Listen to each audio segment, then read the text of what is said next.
Hello everyone, welcome to my channel that is NEET physics. आज इस video में हम रिवाइज करने वाले हैं। चैप्टर नेम है work, energy and power and ये वन शॉट वीडियो रहने वाला है जहां पर हम इस चैप्टर से रिलेटेड जितने भी की हाइलाइट्स हैं या जितने भी इंपॉर्टेंट फॉर्मूलाज हैं या ऐसी कोई टर्म्स हैं जो कि आपको एग्जामिनेशन पॉइंट ऑफ व्यू से याद रखनी है अपने नीट एग्जामिनेशन के लिए, तो सारा का सारा हम इस वन शॉट वीडियो में कवर करने वाले हैं। So without wasting any time video को शुरू करते हैं। वीडियो के स्टार्टिंग में देखिए यहाँ पर आपको क्या बोला गया है। सबसे पहले हम जब कभी भी वर्क की बात करते हैं तो बेसिक्स आपको क्या पता होना चाहिए, फॉर्मूला पता होना चाहिए। एंड जो फॉर्मूला है आपको पता है कि जब हम वर्क डन की बात करते हैं तो बड़ा ही सिंपल सा फॉर्मूला रहता है, that is F dot S यानी F S cos of theta. अब यहाँ पर एक और आपको बात पता होनी चाहिए कि अगर आपको क्वांटिटीज का पता है, इट मीन्स अगर आपको वर्क के यूनिट्स पता है एसआई में या सीजीएस में, तो एसआई में इसके यूनिट्स होते हैं 1 जूल, जो कि सीजीएस में जाके कन्वर्ट होके कितने बन जाते हैं 10⁻⁷ अब इसका डायमेंशन फॉर्मूला भी आपको पता होना चाहिए, क्योंकि कई बार डायमेंशन फॉर्मूला से भी मैच द कॉलम्स में वहां पे आपको क्वेश्चन देखने को मिल जाते हैं। अब ये तो बहुत ही सिंपल सा यहाँ पे कॉन्सेप्ट है। इसके बाद जो है वर्क जो है कब जीरो होता है, वर्क डन की ऐसी कौन सी कंडीशन है जहां पर कोई भी फोर्स जो है जब वर्क डन करती है तो वो जीरो कब होता है वर्क डन। अगर आपकी बॉडी जो है वो बिल्कुल भी डिस्प्लेस नहीं हो रही हो, सपोज अगर आपके पास ये बॉडी है और ये बिल्कुल भी डिस्प्लेस नहीं हुई, आपने फोर्स लगाई लेकिन बॉडी इतनी भारी है कि आपकी फोर्स जो है वो कम पड़ रही है, तो बॉडी जो है वो डिस्प्लेस इस तरह आगे को नहीं करेगी। इट मीन्स जब डिस्प्लेसमेंट ही इसने कुछ कैरी नहीं करी है तो इट मीन्स ये क्या यहाँ पर आपको वर्क डन क्या देखने को मिलेगा, बिल्कुल जीरो, क्योंकि आप फॉर्मूले से तो जानती हो that is W which is equivalent to F dot S। अब यही जीरो है तो आपके पास वर्क डन भी क्या आ जाएगा, जीरो ही आ जाएगा। दूसरी कंडीशन क्या है कि जब आपका वर्क डन जो है जीरो होता है कि आपकी बॉडी जो है displace perpendicular to the direction of motion. It means अगर फोर्स इस डायरेक्शन में है और इस डायरेक्शन में आपकी बॉडी जो डिस्प्लेस हो रही है, मतलब दोनों में ये फोर्स हो सकती है या ये डिस्प्लेसमेंट हो सकती है, यहाँ पे ये फोर्स हो सकती है या ये डिस्प्लेसमेंट हो सकती है, दोनों के बीच में अगर 90 डिग्री दोनों म्यूचुअली परपेंडिकुलर हैं, इट मींस वहां पर अगेन आपके पास जो है वर्क डन क्या देखने को मिलता है, आपको जीरो ही देखने को मिलता है। अब वर्क डन जो है बाय द फोर्स पॉजिटिव कब रहता है, नेगेटिव कब रहता है। जीरो तो हमने देख ली, ये फर्स्ट कंडीशन थी। दूसरी कंडीशन है कि पॉजिटिव कब रहेगा, जब एंगल किस किस के बीच में, फोर्स एंड डिस्प्लेसमेंट के बीच में एक्यूट एंगल होगा। एक्यूट एंगल बोलने का मतलब क्या है, लेस देन जब 90 डिग्री का रहेगा तो आपके पास वर्क डन जो है वो क्या रहेगा, पॉजिटिव रहेगा। अब थर्ड कंडीशन ये है कि वर्क डन जो है वो नेगेटिव कब रहता है। नेगेटिव कब रहेगा, जब फोर्स एंड डिस्प्लेसमेंट के बीच में ऑब्ट्यूज एंगल होगा, यानी एंगल जो है आपको 90 डिग्री से ज्यादा देखने को मिलेगा, 120 135 कुछ भी है, ठीक है, लेकिन 90 डिग्री से जो अबव एंगल जो चला जाएगा तो इट मींस वर्क डन के नेचर का आपको देखने को मिलेगा नेगेटिव। यानी अगर मैं यहाँ पे बात करूँ इस वाली कंडीशन की, अगर आपका यहाँ तक है, ठीक है, इतने तक है, मतलब 89 डिग्री तक भी आ रहा है, इट मींस यहाँ पे आपको वर्क डन जो है क्या देखने को मिलेगा, पॉजिटिव वर्क डन देखने को मिलेगा, ठीक है। कि इट मींस आपकी डिस्प्लेसमेंट भी इसी डायरेक्शन में जा रही है एंड फोर्स भी इसी डायरेक्शन में जा रही है। लेकिन जब एंगल जो है 90 डिग्री से ज्यादा हो गया, 90 डिग्री से ज्यादा होने का मतलब क्या है कि यहाँ पर आपके पास ये है, ठीक है, फोर्स इस तरफ लगाई एंड डिस्प्लेसमेंट कुछ अलग डायरेक्शन में हो रही, तो ये डायरेक्शन अलग है, ये डायरेक्शन कंप्लीटली अलग है, ठीक है, अपोजिट नेचर के आपको देखने को मिल रहा है। तो इस केस में आपका वर्क डन क्या हो जाएगा, नेगेटिव देखने को मिलेगा, ठीक है, नेगेटिव साइन के साथ आपको यहाँ पे डील करना पड़ेगा। उसके बाद जो है वर्क डन जो है कभी भी कोई कांस्टेंट फोर्स है। कांस्टेंट फोर्स होने का मतलब क्या है कि आप फिक्स्ड फोर्स आपने लगा दी, मान लिया आपने 5 न्यूटन फिक्स कर दिया, तो 5 न्यूटन की फोर्स जो है जब आप लगा रहे हो तो वर्क डन जो है कौन सी कंडीशन के ऊपर डिपेंड करता है, सिर्फ और सिर्फ इनिशियल एंड जो फाइनल पोजीशन है ऑब्जेक्ट्स की उसी के ऊपर डिपेंड करेगा। ये कभी भी एक्चुअल पाथ जो है follow between the initial and position, मतलब पाथ के ऊपर जो है ये क्या रहता है, इंडिपेंडेंट रहता है। सिर्फ और सिर्फ इनिशियल एंड फाइनल पोजीशन के ऊपर जो है आपका वर्क डन जो है क्या करता है, डिपेंड करता है। एंड वर्क डन कौन सा वाला, जो कि फिक्स्ड फोर्स के साथ आ रहा हो, यानी कांस्टेंट फोर्स के साथ आपको देखने को मिल रहा हो, ठीक है। नेक्स्ट अब हम यहाँ पे बात कर लेते हैं work done in the different condition. यहाँ पे सबसे पहली कंडीशन ये है कि जब फोर्स जो है वेरिएबल है, वेरिएबल मतलब ये कॉन्टिन्यूसली क्या हो सकती है, चेंज हो सकती है, ठीक है, इसलिए इंटीग्रेशन का साइन यहाँ पे लगाया गया है। तो यहाँ पे देखो ग्राफ भी आपको यहाँ पे दिखाया गया है, एक तरफ आपके पास फोर्स है इस डायरेक्शन में, दूसरी तरफ आपके पास क्या देखने को मिल रही है, डिस्प्लेसमेंट देखने को मिल रही है। एंड यहाँ से यहाँ यानी बॉडी ए से लेके इस तरीके से डिस्प्लेस होके कहाँ पे पहुंच गई, इसी के, तो आप खुद देखो यहाँ पे अलग है और यहाँ पर नेचर अलग है, इट मीन्स यहाँ पर थोड़ा सा आपको वेरिएशन देखने को मिल रही है, ठीक है। अब यहाँ पर जो एरिया आएगा किसके under, force and displacement graph में जो भी आपका एरिया निकल कर आता है। अभी एरिया क्या है, ABCDA, ठीक है। ये जो आपको डॉटेड लाइन इस तरीके की जो लाइन देखने को मिल रही है, ये एरिया क्या रिप्रेजेंट करता है, आपको वर्क डन रिप्रेजेंट करता है, ठीक है। तो वेरिएबल फोर्स मतलब आपकी फोर्स जो है वो वेरी कर सकती है, ठीक है। तो उस कंडीशन में आपका वर्क जो है आप क्या कर दो, जो भी आपके पास कंडीशन दी गई है फोर्स इंटू डिस्प्लेसमेंट, उसको क्या कर दो, इंटीग्रेट कर दो, ठीक है। तो आपके पास वर्क डन जो है बड़ा इजीली आपको देखने को मिल जाता है। उसके बाद जो है work done in displacing any body under the action of a number of forces. अगर आप यहाँ पे फोर्सेस जो है वो नंबर ऑफ फोर्सेस होगी, मैंने मान लिया F1 F2 F3 so on, ठीक है। तो हम क्या कर रहे हैं, किसी एक बॉडी के ऊपर जो है ये सारी फोर्सेस हमने लगा दी, नंबर ऑफ फोर्सेस जो है वो लग रही हैं, ठीक है। तो ये किसके बराबर हो जाएंगी, जितना वर्क डन जो है किसने किया बाय द रिजल्टेंट फोर्स। इन सबका जो रिजल्टेंट है मैंने मान लिया कि जो आपके पास फोर्स है, ठीक है, फोर्स मतलब नेट फोर्स, ठीक है, उसके बराबर ये क्या हो जाता है, दोनों क्वांटिटीज इक्वल हो जाती हैं। उसके बाद है थर्ड कंडीशन क्या है, अगर हम बात करें इक्विलिब्रियम पोजीशन की, इक्विलिब्रियम जो है ये स्टैटिक भी हो सकता है एंड डायनामिक भी हो सकता है, तब रिजल्टेंट फोर्स जो है आपको क्या देखने को मिलती है, जीरो। इट मींस इक्विलिब्रियम की कंडीशन की जब हम बात करते हैं तो रिजल्टेंट फोर्स हमेशा, या नेट फोर्स जिसको हम बोलते हैं, वो हमेशा क्या आती है, जीरो ही आती है। अब फोर्स ही अगर देखो जीरो आ गई तो वर्क डन भी क्या आ जाएगा, जीरो ही आएगा, चाहे वो इंटीग्रेशन साइन के साथ है चाहे वो जिस मर्जी के साथ है, ठीक है। तो रिजल्टेंट वर्क डन भी क्या रहेगा, वहां पे जीरो ही देखने को हमें मिलेगा। फोर्थ कंडीशन क्या है कि वर्क डन जो है by the force during the rough trip of a system. Rough trip मतलब पतली सी ट्रिप है, ठीक है, उसके ऊपर जो जिस तरीके से हम इंटीग्रेट करते हैं, ठीक है, आपने ये भी पढ़ा होगा, तब भी ये वर्क डन क्या आता है, आपको जीरो ही देखने को मिलता है। अब देखो जहां पे वर्क डन जो है वो आपको जो भी रफ स्ट्रिप जो है आपके पास ऑफ द सिस्टम, अगर ये जीरो देखने को मिल रहा है, इट मींस आपको किस नेचर की जो फोर्स जो है देखने को मिलेगी, ऐसी फोर्सेस को हम क्या बोल देते हैं, कंजर्वेटिव फोर्सेस बोल देते हैं। अगर ऐसा नहीं हो रहा है, इट मींस जीरो नहीं आ रहा है, नॉन जीरो आ रहा है, ठीक है, तब आपके पास फोर्सेस किस नेचर की होंगी, नॉन कंजर्वेटिव होंगी। अब यहाँ पे कुछ एग्जांपल भी दिए गए हैं conservative and non conservative forces का। कंजर्वेटिव फोर्सेस जो है आपको पता है, जो कि ग्रेविटेशनल फोर्स है, इलेक्ट्रोस्टैटिक फोर्स है, मैग्नेटिक फोर्स है, ये सारी की सारी क्या है, कंजर्वेटिव फोर्सेस हैं। इट मीन जितनी भी सेंट्रल फोर्सेस होंगी, जिनके सेंटर जो हैं, दो बॉडीज के बीच की जो सेंटर्स हैं वो ज्वाइन कर रहे होंगे, वो सारी की सारी सेंट्रल फोर्सेस जो हैं वो क्या कहलाती हैं, आपकी कंजर्वेटिव फोर्सेस कहलाती हैं, ठीक है। कंजर्वेटिव फोर्सेस जो कि इनिशियल एंड फाइनल पोजीशन के ऊपर डिपेंड करती हैं। साथ ही साथ यहाँ पे नॉन कंजर्वेटिव फोर्सेस भी बताई गई हैं, जो कि क्या नहीं होंगी, इनिशियल एंड फाइनल पोजीशन के ऊपर डिपेंड नहीं कर रही होंगी, इट मीन सेंट्रल फोर्सेस वो नहीं होंगी, ठीक है। तो वो कौन कौन सी फोर्सेस होती है, फ्रिक्शन फोर्स। क्या फ्रिक्शन फोर्सेस जो है सेंट्रल फोर्सेस होती है, बिल्कुल भी नहीं होती हैं, ठीक है। विस्कस फोर्स है, ये सारी के सारी किस नेचर की है, नॉन कंजर्वेटिव फोर्सेस है। अब यहाँ से अगर क्वेश्चन भी अगर किसी ने बनाना हो, तो या तो फिर यहाँ पे ये कंडीशन दे देंगे वर्क की, या मैच द कॉलम में भी आपके पास ये जो अलग अलग फोर्सेस हैं ये आपको दी गई होंगी, और यहाँ पर आपको साइड में दिया गया होगा कि ये फोर्सेस जो है वो किस नेचर की है, कंजर्वेटिव है या नॉन कंजर्वेटिव है। उसके बाद फिफ्थ कंडीशन की बात करते हैं कि work done by a force of gravity on the particle. तो ये बड़ा सिंपल है, mgh, ठीक है। जब ग्रेविटी का कॉन्सेप्ट आपको आ गया कि आप जितना वर्क जो है, अगर आप कोई जमीन पर गी हुई चीज को ऊपर भी उठाते हो तब भी वर्क डन आप कितना कर रहे हो, तो आप किस फॉर्मूले से कैलकुलेट करते हो, डब्ल्यू, जितना बॉडी जिस बॉडी को आपने उठाया उसका मास क्या था, एक्सेलरेशन ड्यू टू ग्रेविटी की वैल्यू पुट करो और कितनी हाइट तक आपने उसको उठाया है, ठीक है। उसके बाद है अगर हम क्या करें, आपके पास कोई स्प्रिंग है, स्प्रिंग को आप क्या करो, या तो कंप्रेस करो या तो स्ट्रेच करो, दोनों केसेस में आपके पास वर्क डन जो है वो क्या देखने को मिलता है, माइनस हाफ के एक्स का स्क्वायर। अब यहाँ पे के जो है वो क्या है, आपके पास स्प्रिंग कांस्टेंट है, और x जो है मतलब जब आपने कंप्रेस किया, कंप्रेस करने का मतलब है कि ये स्प्रिंग है, इसको आप दोनों तरफ से कंप्रेस कर रहे हो, ठीक है। और या तो फिर क्या कर रहे हो, आप स्प्रिंग को स्ट्रेच कर रहे हो, ठीक है। स्ट्रेच करने से हमेशा हमें यहाँ पे क्या देखने को मिलेगा कि आपकी जो डिस्प्लेसमेंट है मीन पोजीशन से वो कितनी एक्सटेंड हुई है या कितनी अंदर की तरफ आई है, ठीक है। तो ये x जो है ये डिस्प्लेसमेंट को शो करता है, लेकिन ये डिस्प्लेसमेंट कहाँ से देखनी है आपने, from the mean position. Seventh condition के ऊपर आ जाओ, यहाँ पर बोला गया है कि जब आपने स्प्रिंग के जो एंड है वो अटैच कर दिए फिक्स्ड वर्टिकल सपोर्ट के साथ and a block attach to the free end moves on a horizontal table, it means आपने पोजीशन फिक्स कर दी है, मतलब x को x1 रखा है एंड जो दूसरी पोजीशन है x उसको आपने x2 रखा है, मतलब ये दो कंडीशन आपने यहाँ पर बना दी। तो उस केस में वर्क क्या हो जाएगा, सिंपल आपने बस इसी फॉर्मूला को क्या कर देना है, यहाँ पे इजीली पुट कर देना है, जब आपके पास कंडीशन इस तरीके की बनकर आ जाती हैं।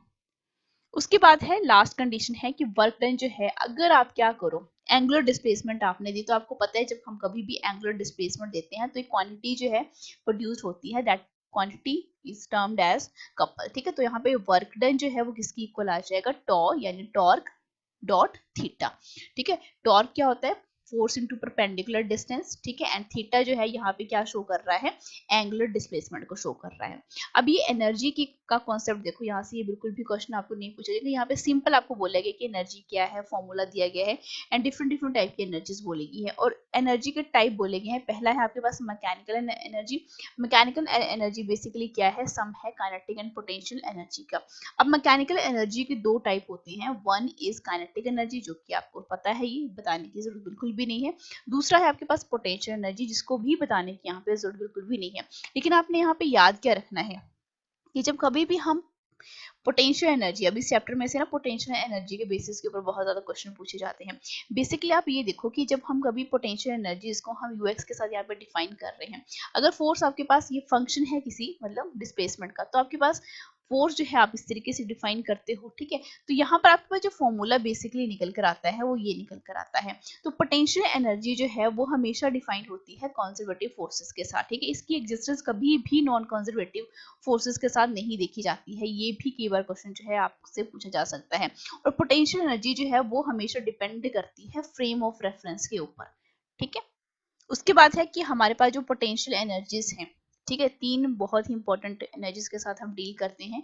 एक है ग्रेविटेशनल पोटेंशियल एनर्जी, जिसको हम एमजीएच के साथ रिप्रेजेंट करते हैं। दूसरी है elastic potential energy, mean spring के अंदर, जिस तरीके से हमने आप पीछे भी पढ़ा एग्जैक्टली वैसे ही है, हाफ के एक्स का स्क्वायर। ठीक है, एंड यहाँ पे जो थर्ड है electric potential energy, it means जब हम किसको कैरी करते हैं, आपकी इलेक्ट्रिक पोटेंशियल एनर्जी को, मतलब जब हम चार्जेस के बारे में बात करते हैं। ठीक है, तो आपके पास ये तीन डिफरेंट टाइप की एनर्जी जो है देखने को हमें मिलती हैं। अब केवल ग्राफ की ये जो कंडीशन है ये भी पूछी जाती है। तो देखो जिस तरीके से आपके पास ये क्या है, मीन पोजीशन है और यहाँ पे आपके पास डिस्प्लेसमेंट शो की और इस तरफ है पोटेंशियल एनर्जी। ठीक है, तो आपके पास कई बार अगर ग्राफ भी पूछा जाए तो आप ग्राफ की वेरिएशन भी इस तरीके से क्या कर सकते हो, शो कर सकते हो। अब हम बात करते हैं बड़ी ही अच्छी कंडीशन की, that is called as equilibrium. ठीक है, अब देखो जितनी भी फोर्सेस जो हैं किसी ऑब्जेक्ट के ऊपर जो है एक्ट कर रही हैं वो कंजर्वेटिव नेचर की होंगी, तो हम क्या बोलते हैं कि वो क्या है, इक्विलिब्रियम में है। अगर इक्विलिब्रियम में है और इक्विलिब्रियम की कंडीशन क्या है कि आपके पास नेट फोर्स जो है वो क्या होनी चाहिए, जीरो होनी चाहिए। एंड जो एफ जो है दैट इज आपके पास, हमने अभी पीछे ही पढ़ा था, minus D you by D R. ठीक है, तो ये D you by D R जो है, इट मीन्स ये जो पोटेंशियल एनर्जी है जिसकी डिफरेंशिएशन हम किसके साथ करेंगे, डिस्टेंस के साथ करेंगे, तो इट मीन्स ये अगर जीरो आ जाती है तो ये कौन सी कंडीशन आपको देखने को मिलती है, दैट इज इक्विलिब्रियम की कंडीशन देखने को मिलती है। कई बार आपको u की वैल्यू दी जाती है और आपने इसको डिफरेंशिएट करना होता है विद रिस्पेक्ट टू r, तो आपके पास वहां पे इसका आंसर आपको देखने को मिल जाता है। उसके बाद ये जो इक्विलिब्रियम है बेसिकली ये टू टाइप्स की है, सॉरी तीन टाइप की है। अब यहाँ पे देखो स्टेबल इक्विलिब्रियम की जब हम बात करते हैं, stable equilibrium it means particle के पास जो है इतनी टेंडेंसी है कि वो वापस आ सके। ठीक है, तो it means D square U D R का स्क्वायर, इट मीन्स वो किस क्या आएगा, पॉजिटिव। क्यों क्यों आएगा पॉजिटिव, क्योंकि उसके पास टेंडेंसी है वापस आने की, कि मतलब वो अपनी इक्विलिब्रियम पोजीशन से थोड़ा ही क्या हुआ है, स्लाइटली डिस्प्लेस्ड हुआ है।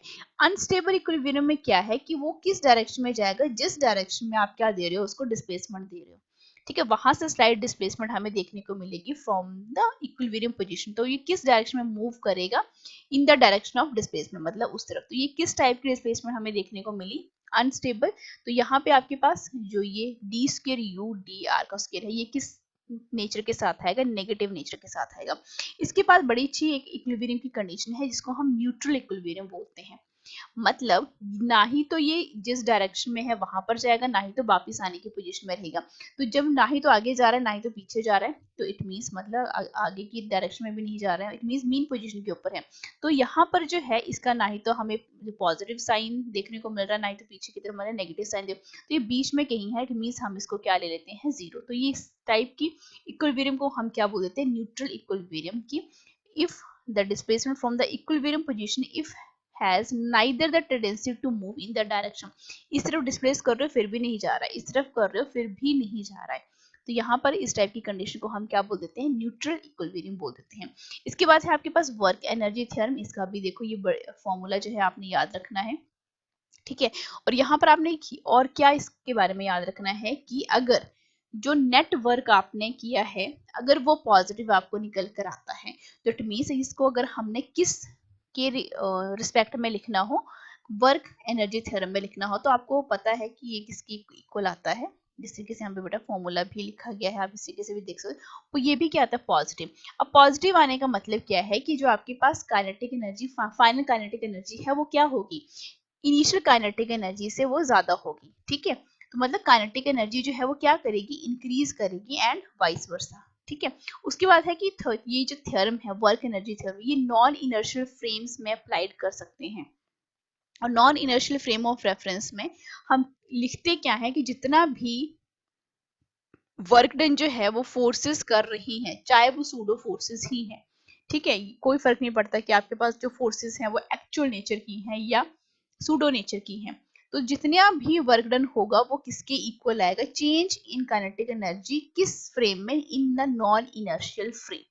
ठीक है, क्योंकि आप सब जानते हैं कि नॉन इनर्शियल फ्रेम में कॉन्सेप्ट आता है सूडो फोर्सेस का। तो जितना भी वर्क डन, जितना भी जो सूडो फोर्स, ऐसा नहीं कि हम अलग अलग निकालेंगे, नहीं, जितना भी वर्क डन किया वो सारा का सारा किसके इक्वल आ जाएगा, चेंज इन द आपके पास काइनेटिक एनर्जी जो कि उस पर्टिकुलर नॉन इनर्शियल फ्रेम में वर्क कर रही है। अब यहाँ पे कुछ आपके पास टर्म्स हैं जहां पर हम बात करते हैं हीट एनर्जी की कि क्या है। तो यहाँ पे आप डेफिनेशंस को यहाँ पे देख सकते हो, इनको मुझे एक्सप्लेन करने की बिल्कुल भी जरूरत नहीं है क्योंकि ये जो टर्म्स हैं आपने केमिस्ट्री में भी पढ़ी होंगी। ठीक है, आप देख लेना, स्क्रीनशॉट ले लेना अगर किसी बच्चे ने ये टर्म्स नहीं पढ़ी हैं। ठीक है, इलेक्ट्रिकल एनर्जी है, न्यूक्लियर एनर्जी है, मास एनर्जी इक्विवेलेंस है। उसके बाद है principle of conservation of energy. तो ये भी बताने की जरूरत नहीं है, ये हम सभी जानते हैं क्योंकि आप नीट की एग्जामिनेशन की तैयारी कर रहे हो तो आपको ये सारी चीजें जो है ऑलरेडी पता ही होती हैं। अब मैं यहाँ पर आपको नेक्स्ट हम यहाँ पे डिस्कस करते हैं पावर के साथ। ठीक है, पावर बोल लो। ठीक है, पावर जो है बेसिक सा फॉर्मूला तो हम सभी जानते हैं कि इसका जो बेसिक सा फॉर्मूला है वो ऐसे ही आपको देखने को मिलता है। ठीक है, लेकिन अगर फोर्स एंड वेलोसिटी के साथ जो है इसकी डिस्प्लेसमेंट, सॉरी, इसका जो रिलेशन है वो देखा जाता है, तब ये फॉर्मूला जो है वो इस तरीके का बन जाता है। तो ये आपने फॉर्मूला हमेशा याद रखना है। ठीक है, वर्क यहाँ पे, सॉरी, पावर का जो यहाँ पे डायमेंशन फॉर्मूला है इसको भी याद रखिए एंड इन यूनिट्स को भी हमेशा याद रखिए अगर आपको कन्वर्जन के लिए पूछे भी जाते हैं। उसके बाद हम बात कर लेते हैं कोलिजन की। ठीक है, कोलिजन में से कोलिजन किस टाइप का है, किस नेचर का है, कौन सी कंडीशन है, तो यहाँ से भी क्वेश्चन जो है वो देखने को मिलते हैं। सबसे पहले हम यहाँ पर ये बात कर लेते हैं कि एक्चुअल में जो कोलिजन है, ठीक है, वो होता क्या है। ठीक है, फिजिकल कांटेक्ट जो है टू बॉडीज का, ऐसा जरूरी नहीं है कि हमें कोलिजन में वो चाहिए होता है। ऐसा माना जाता है कि हाँ कोलिजन होगा। ठीक है, लेकिन ऐसा जरूरी नहीं है कि उनके बीच में फिजिकल कांटेक्ट हो, ऐसा जरूरी है। ठीक है, ये कोई नेसेसरी कंडीशन नहीं है। अब बेसिकली हम क्या करते हैं कि इलास्टिक कोलिजन की जब हम बात करते हैं तो इलास्टिक कोलिजन में हम सभी जानते हैं कि जो आपके पास मोमेंटम है और जो आपके पास काइनेटिक एनर्जी है, ये दोनों के दोनों क्या रहते हैं, कंजर्व्ड रहते हैं इलास्टिक कोलिजन में। ठीक है, तो इलास्टिक कोलिजन में हम ये बोल सकते हैं कि जितनी भी फोर्सेस होंगी वो किस नेचर की होंगी, आपकी कंजर्वेटिव नेचर की होंगी। और कंजर्वेटिव नेचर की फोर्सेस होने की वजह से ही इसकी जो टोटल एनर्जी है वो भी क्या रहती है, कंजर्व ही रहती है, कांस्टेंट ही रहती है। जब हम बात करते हैं इन इलास्टिक कोलिजन की, तो इन इलास्टिक कोलिजन में एक्चुअल में होता क्या है कि मोमेंटम जो है वो कंजर्व रहता है, मतलब पी जो है ये क्या रहेगा, कंजर्व या कांस्टेंट रहेगा, लेकिन जो काइनेटिक एनर्जी है ये कंजर्व बिल्कुल भी नहीं रहती है। तो इस टाइप का जो कोलिजन रहता है that is in elastic collision. और आपको पता है कि वो कोलिजन जो है वो हम इसको क्यों बोलते हैं, क्योंकि कंडीशन आप ऑलरेडी पढ़ चुके हैं। आपने यहाँ पे रखना याद क्या क्या है। ठीक है, तो अगर मैं आपको ये बोलूं कि कोलिजन जो है टू पार्टिकल का मूव टुगेदर, अगर दो बॉडीज जो हैं आपस में टकराई और वो साथ मूव करना शुरू कर दे आफ्टर द कोलिजन, ठीक है, मतलब तो इस कंडीशन को हम क्या बोल देते हैं कि वहां पर क्या हुआ है, इनइलास्टिक कोलिजन हुआ है। ठीक है, अब यहाँ पे इनइलास्टिक कोलिजन जब कभी भी होता है तो कुछ फोर्सेस जो हैं वो इन्वॉल्व होती हैं नॉन कंजर्वेटिव नेचर की। ठीक है, तो इन्हीं नॉन कंजर्वेटिव फोर्सेस की वजह से हमें जो काइनेटिक एनर्जी है वो क्या नहीं देखने को मिलती है, कांस्टेंट या कंजर्वेटिव नेचर की नहीं देखने को मिलती है। ठीक है, लेकिन यहाँ पर ये जरूर है कि जो टोटल एनर्जी रहेगी वो क्या रहेगी, हमेशा कंजर्व ही रहती है। ठीक है, टोटल एनर्जी वो तो सम अप हो जाएगा ना, तो वो हमें कितना कंसिडर करके चलना पड़ता है कि वो एक्चुअल में क्या हो रही है, कंजर्व ही हो रही है। ठीक है, अब परफेक्टली इलास्टिक क्या है कि अगर दो बॉडी जो है आफ्टर द कोलिजन जो है एक दूसरे से चिपक के आगे मूव चिपक जाती हैं, ठीक है, तो वो क्या हो जाता है, परफेक्टली इनइलास्टिक कोलिजन हो जाता है। अब यहाँ पर आपने बात और क्या याद रखनी है जब हम कभी भी कोलिजन की बात करते हैं, ये कंडीशंस हैं कुछ, condition number 1, condition number 2, condition number 3, कि कोफिशिएंट ऑफ रेस्टिट्यूशन जो है, ठीक है, वो एक्चुअल में परफेक्टली इलास्टिक बॉडी के लिए उसकी वैल्यू क्या रहती है, E which is equivalent to 1। अगर परफेक्टली इनइलास्टिक कोलिजन की बात करें तो 0, लेकिन अगर दूसरा कोई कोलिजन हो रहा है, दूसरा किसी भी टाइप का है, मतलब किसी भी नेचर का है, तो इसकी वैल्यू जो है 0 और 1 के बीच में रहेगी, इससे ज्यादा नहीं जाएगी, ठीक है, इन दोनों के बीच में ही रहेगी। अब यहाँ पर ये भी बात है कि जो ये कोफिशिएंट ऑफ रेस्टिट्यूशन है, ये डिपेंड करता है कि मटेरियल जो है, जो भी कोलाइडिंग बॉडीज हैं, ठीक है, उनके मटेरियल मतलब मटेरियल जो है कोलाइडिंग बॉडी का, उनके ऊपर भी क्या करती है, ये डिपेंड करती है। और बेसिकली आपको कोफिशिएंट ऑफ रेस्टिट्यूशन तो पता ही है कि ratio of the relative velocity of the separation after collision to the relative velocity of approach before collision, उसी क्वांटिटी को हम क्या बोल देते हैं यहाँ पे, कोफिशिएंट ऑफ रेस्टिट्यूशन या रेसिलेंस। अब देखो, अब यहाँ पर एक वन डायमेंशनल, या जिसको हम क्या बोलते हैं, HO या हेड ऑन कोलिजन भी हम यहाँ पे इसको बोलते हैं। बेसिकली ये होता क्या है, अगर इनिशियल एंड फाइनल वेलोसिटीज जो हैं कोलाइडिंग बॉडीज की सेम लाइन में क्या करती हैं, लाई करती हैं, तो हम उसको हेड ऑन कोलिजन है, मतलब यहाँ पे, ठीक है, यहाँ पे और कोलाइड करी, तो ये मतलब सेम लाइन में ही इनकी प्रेजेंस जो है वो देखी जाती है। तो हमने क्या बोल दिया कि वन डायमेंशन, मतलब एक ही डायमेंशन, दूसरे डायमेंशन में तो ये गया ही नहीं है, ठीक है, दूसरे डायमेंशन में जाएगा तो 2 डायमेंशनल हो जाएगा, एक ही लाइन पर बने रहे कोलिजन के बाद भी, तब हम इसको क्या बोलते हैं, हेड ऑन कोलिजन बोलते हैं या वन डायमेंशनल कोलिजन बोलते हैं। अब perfectly elastic one dimensional collision basically है कि यहाँ पे देखो कि पहले आपके पास कोई बॉडी थी जिसका मास m1 था, u1 वेलोसिटी के साथ जा रही थी, दूसरी कोई बॉडी थी जिसका मास m2 था, u2 वेलोसिटी के साथ जा रही थी बिफोर कोलिजन। उसके बाद जब ये टकराई तो मास तो चेंज नहीं होगा बॉडी का, बिल्कुल भी नहीं होता, मास जो है वो कंजर्व क्वांटिटी है, लेकिन जो वेलोसिटी है टकराने के बाद वो क्या हो जाती है, चेंज हो जाती है, वो धीमे भी हो सकती है, वो ज्यादा भी हो सकती है। तो यहाँ पर आपके पास जो कंडीशन आती है कि जो वेलोसिटीज में जो चेंज आया, मतलब फाइनल वेलोसिटी का जो चेंज है वो इक्वल होता है किसके, इनिशियल वेलोसिटीज में हो जो हमें चेंज देखने को मिला है। अगर वेलोसिटीज जो है आफ्टर कोलिजन, ये तो देखो आपके पास क्या है, ये कोलिजन है, उसके बाद है आपकी वेलोसिटीज, यानी जब आपके पास ये कंडीशन आ गई आफ्टर कोलिजन, मतलब कोलिजन के बाद कितना अमाउंट में ये जो मास m1 है कितनी वेलोसिटी के साथ जा रहा है, ये जो मास m2 है ये कितनी वेलोसिटी के साथ जा रहा है, तो यहाँ पर आप इनको यहाँ पे कैलकुलेट भी कर सकते हो, ठीक है। ये बहुत बेसिक से फॉर्मूले हैं, इतना लंबा जो है आपसे बिल्कुल भी यहाँ पे क्वेश्चन जो है वो नहीं देखने को मिलता है, ठीक है, लेकिन फिर भी इन केस अगर पूछा जाए तो ये फॉर्मूले जो है आपको पता होने चाहिए। v1 के लिए देखो क्या है, यहाँ पे v1 है, तो यहाँ पर आपके पास u1, यहाँ पे मास नीचे तो आपका सम ऑफ द मासेस ही आएगा, ठीक है, यहाँ पे डिफरेंस आएगा मासेस का, v1 निकाल रहे तो पहले मास को दूसरे से सब्ट्रैक्ट करेंगे विद कितनी, v1 पहली वाली आपकी वेलोसिटी थी तो u1 v4 कोलिजन वाली लेंगे, उसके बाद 2 m2 u2। सिमिलर मैनर में जो v2 वेलोसिटी है वो u2 के समान है m2, ठीक है। तो इस तरीके से आप क्या कर सकते हो, इसको याद कर सकते हो। किसी बच्चे को ये बहुत लेंथी वे में एक्सप्रेशन वाइज अगर किसी ने याद किया है तो यहाँ से भी उसको क्या कर सकते हैं, मेमोराइज कर सकते हैं। अब हम बात करते हैं उन इंपॉर्टेंट पॉइंट्स के बारे में जो कि perfectly elastic one dimensional collision के साथ रिलेट करते हैं, और यहाँ से क्वेश्चन जो है वो देखने को आपको मिलेंगे ही मिलेंगे कि जब मासेस जो हैं टू कोलाइडिंग बॉडीज के वो इक्वल है, तो अगर मैंने मान लिया कि मास जो है दोनों के क्या है, इक्वल है, मैंने मास मान लिया m है दोनों का, ठीक है, कोलाइड किया, तो आफ्टर द कोलिजन जो है बॉडीज एक्सचेंज हो कर लेती हैं वेलोसिटीज को, मतलब जो वेलोसिटी फाइनल वेलोसिटी रहेगी वो दूसरे की इनिशियल वेलोसिटी के साथ क्या हो जाएगी, रिप्लेस हो जाएगी, एंड जो आपके पास जो फाइनल वेलोसिटी है दूसरे की वो पहले के साथ क्या हो जाती है, इंटरचेंज हो जाती है। लेकिन कंडीशन क्या है यहाँ पे, मतलब m1 दोनों के मासेस जो हैं वो क्या होने चाहिए, सेम होने चाहिए, ये पहली कंडीशन है।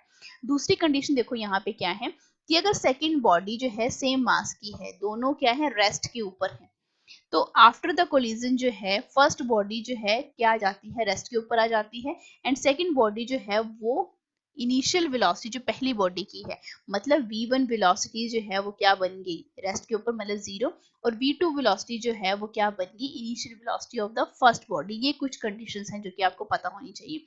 थर्ड कंडीशन यहाँ पर क्या है कि अगर लाइट बॉडी जो है m1 कोलाइड करती है, मतलब छोटी सी गेंद है और बड़ी उसके साथ क्या करती है, इसने कोलाइड करती है, ठीक है। तो आफ्टर द कोलिजन क्या आपको देखने को मिलेगा कि B1 जो है, अब ये B1 जो है ना, यहाँ पे ये U1 था, ठीक है, और ये U2 था, ठीक है, कोलाइड करा तो ये तो बेटा एकदम से क्या होगी, V1 जो है इसकी वेलोसिटी V1 बन गई माइनस होगा, क्योंकि ये क्या आएगी, वापस भी तो आएगी ना, बॉल जो है एकदम से ट्रक है तो थोड़ी सी क्या होती है, वापस होती है, तो ये वेलोसिटी क्या होगी, माइनस ऑफ द U1 बन गई। लेकिन V2 क्या है, ये तो बेटा बहुत हैवी बॉडी है ना, तो ये क्या रहेगी आपके पास, रेस्ट के ऊपर ही रहेगी, तो ये कंडीशन जो है यहाँ पे क्या हो जाती है, सेटिस्फाइड हो जाती है, ठीक है। तो यहाँ पे नीचे आपको एक्सप्लेन भी करके दिया हुआ है।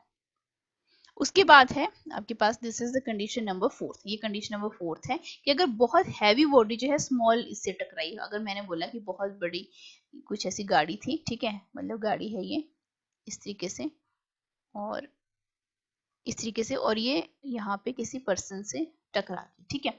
अभी देखो इसका मास कितना है और इसका मास कितना है, मासेस में बहुत ज्यादा डिफरेंस है, लेकिन अगर हमने यहाँ पे बोल दिया कि कोलाइड करती है लाइट बॉडी, ठीक है, तो यहाँ पर और ये रेस्ट के ऊपर है, देन आफ्टर कोलिजन तो आपके पास ये कंडीशन जो है, V1 जो वेलोसिटी है वो U1 के इक्वल हो जाएगी, एंड जो आपके पास V2 है वो twice of the initial velocity of the first particle, ठीक है, जो कि किसकी है, इसकी है, ठीक है। ये कंडीशन जो है कुछ आपने याद रखनी है, ठीक है, इस तरीके से आप इनको क्या कर सकते हो, मेमोराइज कर सकते हो, शॉर्ट फॉर्म में जो है आप इस स्क्रीनशॉट भी ले सकते हो, किसी बच्चे ने नोट करना है तो यहाँ से नोट भी कर सकता है।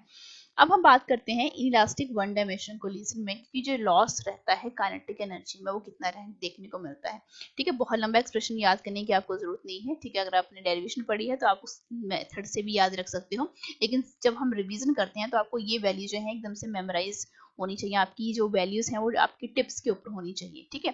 तो लॉस जो है काइनेटिक एनर्जी में हमें इतना देखने को मिलता है। उसके बाद जो है अगर परफेक्टली इनइलास्टिक या वन डायमेंशनल कोलिजन की अगर मैं बात करूं तो हम सभी जानते हैं कि वेलोसिटी ऑफ सेपरेशन जो आफ्टर कोलिजन वो क्या बन जाएगा, 0 बन जाएगा।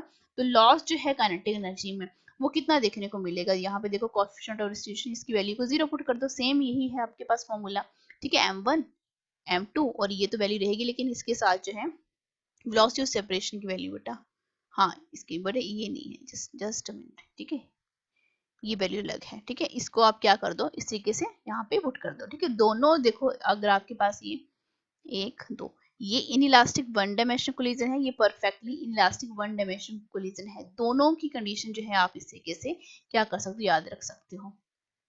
उसके बाद है कि अगर बॉडी को अगर आपने ड्रॉप किया किसी भी हाइट से, यहाँ से आपने ड्रॉप करी और हाइट बेटा ये है, फाइनल वेलोसिटी बेटा यहाँ पे देखने को मिली, तो स्ट्राइक किया ग्राउंड के साथ एंड आफ्टर इनइलास्टिक कोलिजन इसने फिर से रीबाउंड किया, मतलब इस बॉल ने फिर से, तो यहाँ पे ये V1 वेलोसिटी बनी और हमें इतना पता लगा कि इतनी हाइट तक वो गई है, ठीक है।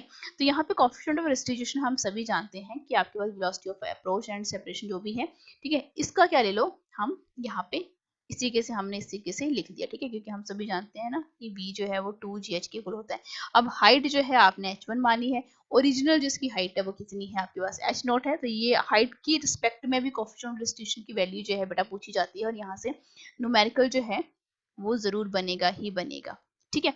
उसके बाद है कि अगर हमारे पास यहाँ पे कोलिजन जो है वो नंबर ऑफ कोलिजन है, बहुत ज्यादा कोलिजन है एंड आपकी जो बॉडी है वो रिबाउंड कर रही है, ठीक है, रिबाउंड करती जा रही है, तो आप क्या ले लो, इसकी पावर ले लो, इसी वाली टर्म की आप क्या ले लो, पावर ले लो, तो ये 1 की जगह n आ जाएगा और ओरिजिनल, तो यहाँ पर आपके पास 1 की जगह, मतलब ये सेम कंडीशन वही है, बस आपने क्या किया है, कोलिजन जो है यहाँ पर क्या होगी है, ज्यादा होगी है, तो हाइट जो है कवर होगी nth रिबाउंड में, मतलब बार बार कोलिजन होने के बाद जो है लास्ट वाला जो nth रिबाउंड होगा उसमें पार्टिकल की जो हाइट है वो क्या रहेगी, वो इस फॉर्मूले के थ्रू जो है दी जाती है, that is hn which is equivalent to e raised to power 2n and h naught, ठीक है, ये भी आपने याद रखना है।